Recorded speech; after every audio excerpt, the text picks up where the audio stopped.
Assalamualaikum warahmatullahi wabarakatuh. Sampurasun bobotoh sadayana. Mugi-mugi diparingan kesehatan. Amin. Malam Jumat eh, sedang tidak mood membicarakan Persib sebab ada istilah bagi yang merasa Persib banget ya ataupun merasa Persib itu adalah sudah menjadi pecinta Persib sejak kecil. Kalau sumpama Persib bermain kalah ataupun imbang, itu apalagi kalah ya, itu merasa akan kita, saya pribadi merasa nggak bisa tidur, kadang kepikiran. Jadi kepikirannya itu tidak berlangsung cukup lama. Contoh kemarin kita lawan Arema, kita sedang di atas, bahwa kita sedang di atas, kita main kandang, kita butuh poin 3 poin, sedangkan Arema sedang di bawah bermain imbang. Saya merasa dan saya rasa seperti seperti kenapa sih mesti imbang, kenapa sih nggak bisa menang, dan itu kepikiran. Sumpah jujur, saya habis nonton Persib jam 5 selesai, saya langsung ke lapangan di tempat saya, di tempat desa, di tempat tinggal saya. Itu kan ada kompetisi antar desa, ya mungkin berjarak 1-2 kilo lah.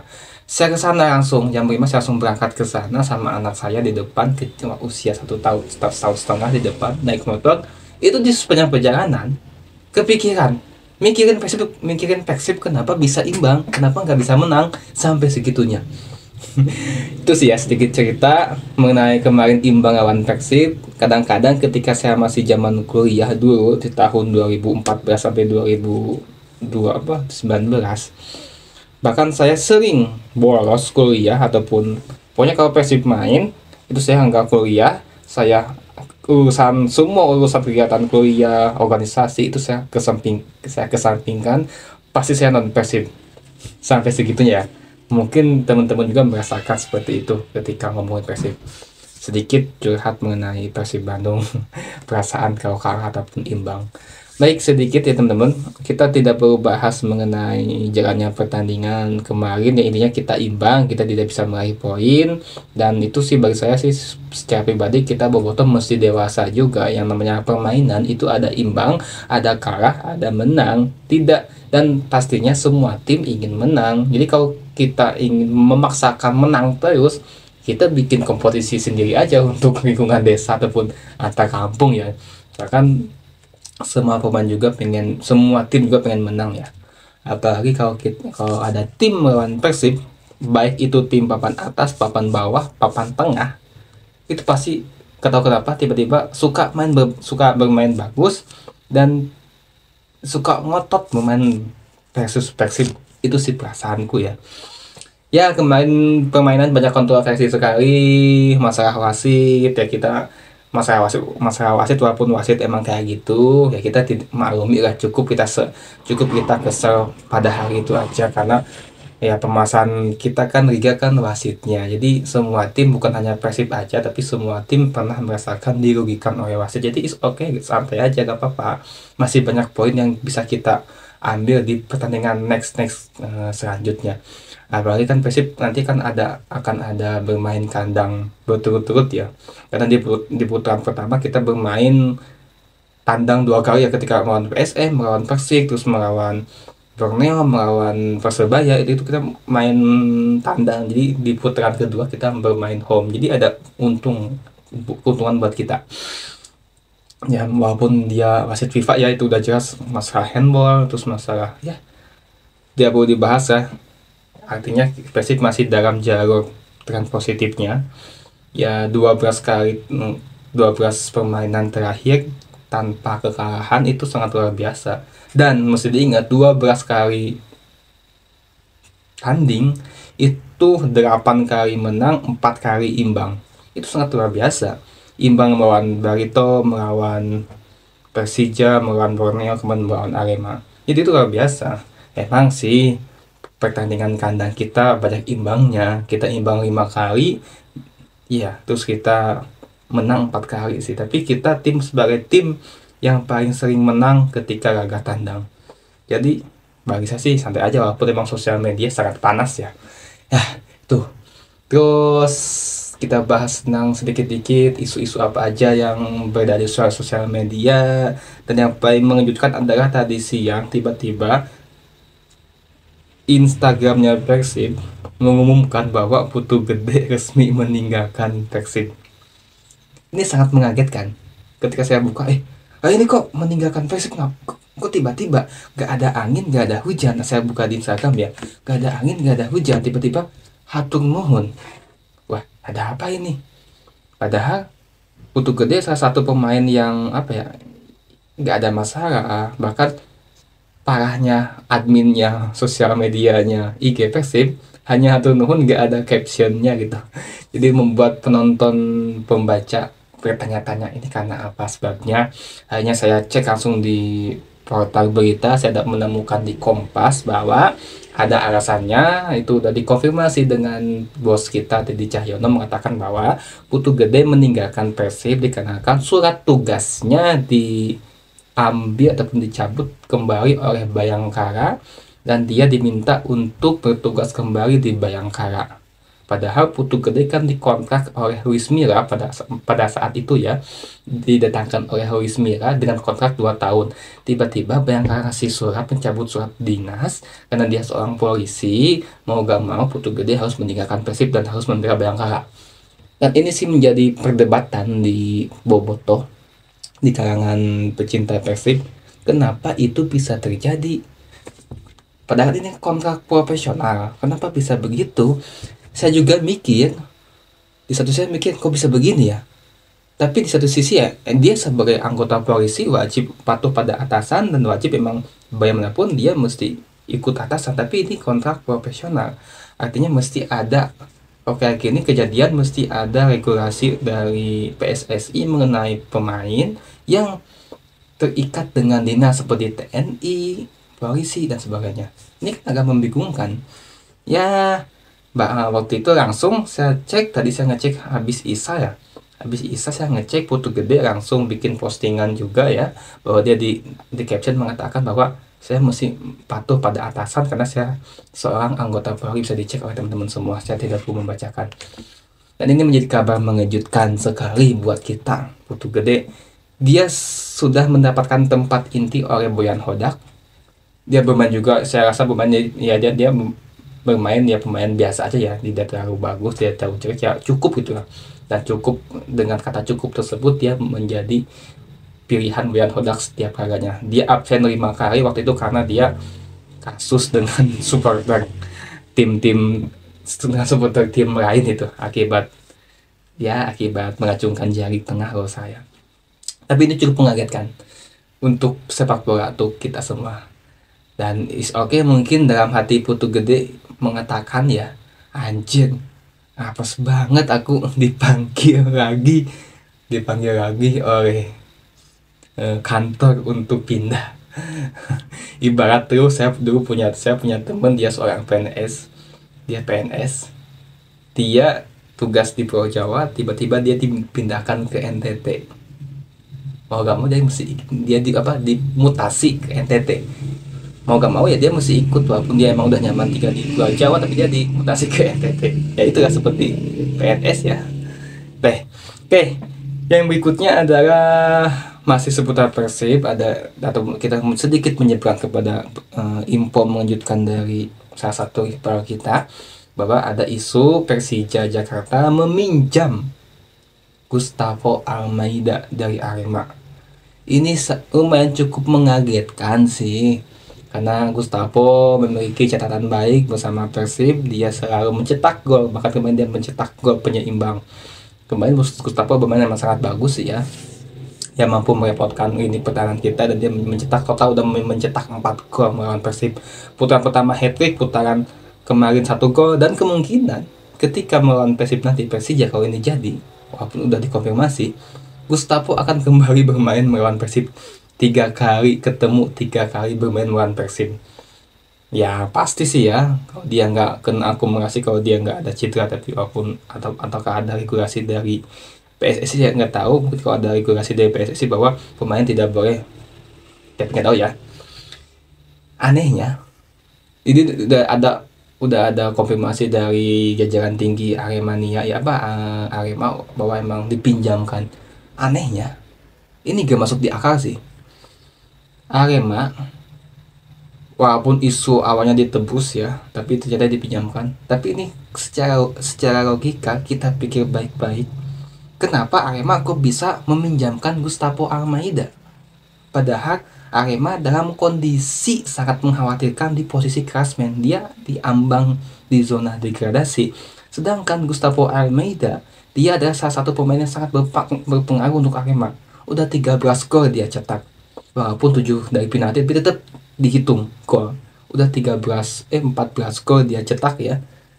Malah dipinjamkan. Ini kan sangat di luar akal sehat kita. Saya tidak mengatakan ini tidak sehat, tapi saya mengatakan akal saya mengatakan, aku bisa biasanya Arema meminjamkan padahal dia sedang butuh.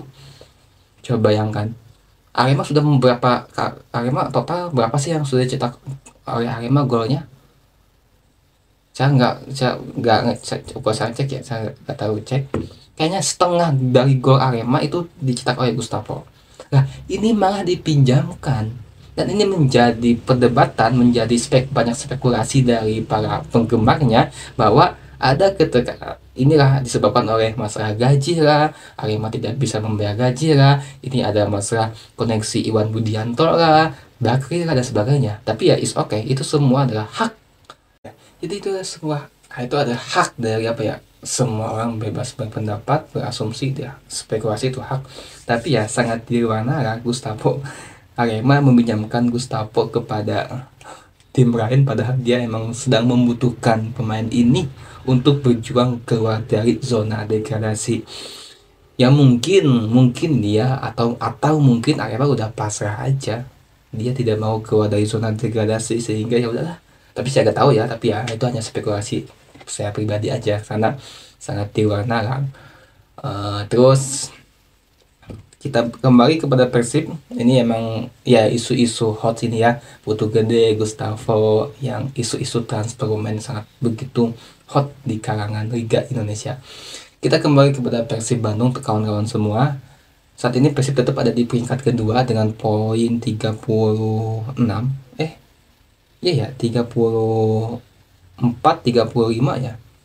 Ya dengan 35 poin kita ada di posisi peringkat 2. Next match kita akan melawan Dewa United tapi ada jeda waktu 2 minggu karena bukan ini kita hanya ada 3 pertandingan sebab kepotong dengan agenda FIFA.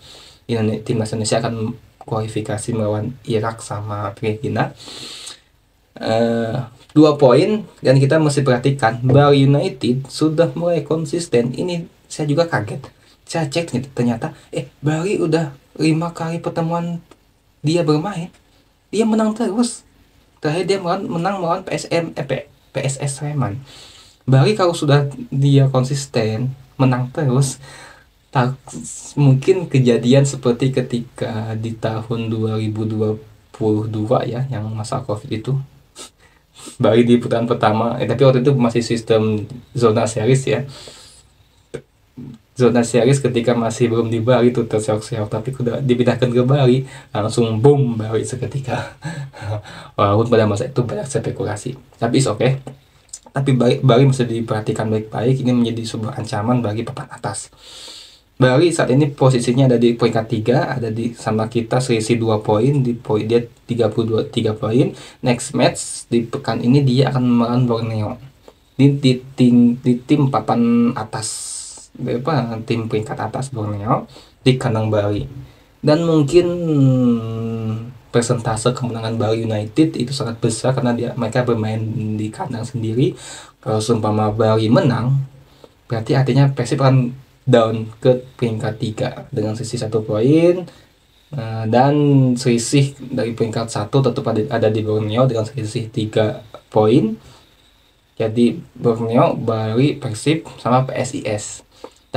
Sore tadi PSIS menang melawan Persita Tangerang dengan skor 4 gol, dan PSIS ini lumayan cukup konsisten juga meramaikan persaingan zona 4 tim teratas.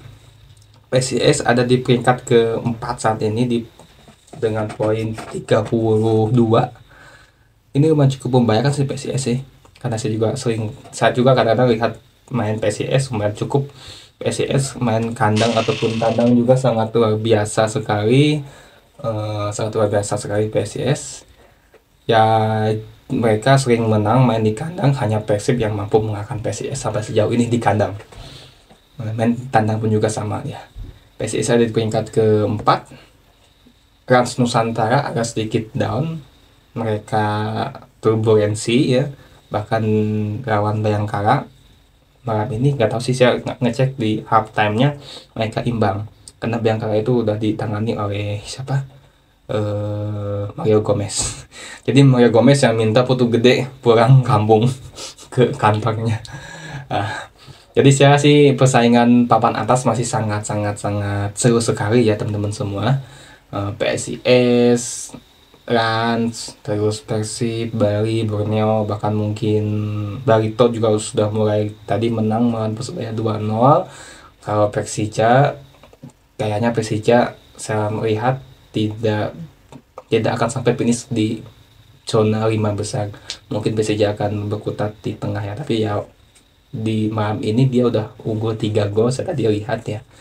Tapi Persija udah mulai naik lagi, kemarin menang melawan PSM, terus lawan Persikabo, jadi udah mulai konsisten lagi ya sih, mudah-mudahan sih Persija. Itu sih ya, intinya nanti 4 besar kita harus fokus ke 4 besar. Peringkat ya penting juga sih, peringkat kita harus kejar di akhir musim, untuk peringkat 1 ya, karena nanti tetap akan ada privilege. Peringkat 1 akan melawan peringkat 4, peringkat 2 akan melawan peringkat 3 kalau gak salah ya.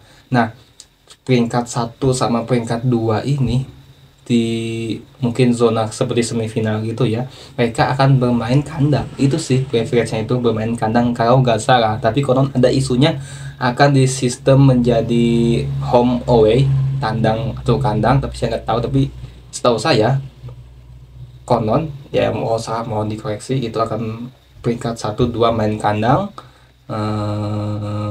peringkat 3 4 berarti main di bukan di kandang peringkat 1 2 ya.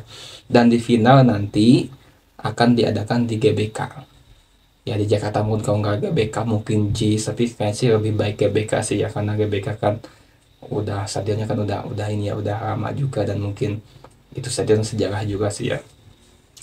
Ya kita sih lihat sih nanti seperti apa, tapi mesti ingat Persib Bandung ketika mereka menjadi juara itu dengan format final. Gak pernah Persib menjadi juara format kompetisi. Tahun 94 itu saya baru lahir. Tahun 94 Persib juara dengan format final mengalahkan Petrokimia Gresik. Tahun 2014 Persib juara dengan format sama juga ya, mengalahkan Persipura di Palembang. Itu saya masih kuliah itu. Tahun 2024 apakah akan terjadi lagi Persib juara dengan format seperti ini?